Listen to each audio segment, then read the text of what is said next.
दर्शक बंधु जदि आपण माने मध्य मयंक यादव को जड़े खतरनाक बोलर बोली भावुं तेबे दयाकोरी ए वीडियो को लाइक कर दिंतु। दोस्तों मयंक यादव को 156.4 किलोमीटर बेगर बॉल बोलिंग करी किंग कोहली को मध्य आश्चर्य कर देथिले। आईपीएल इतिहास द्रुततम बॉल बोलिंग करी इतिहास सृष्टि होईछि।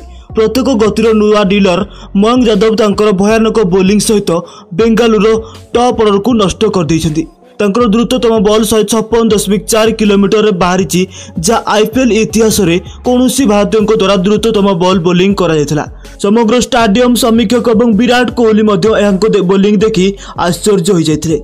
यह किपरि घटिला से माने किए भी विश्वास करि पाले नहीं।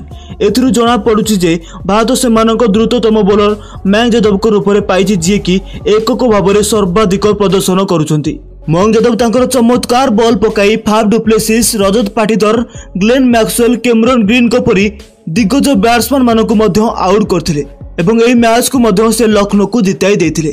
तेबे आपण माने कोन भाबुछन्ती, आपण माने कोन चाहुछन्ती मयंक यादव टी20 विश्व कप खेलिबा आवश्यक कि आपणक मत गोटे कमेंट करी हमकु निहाती भाबरे जणातु।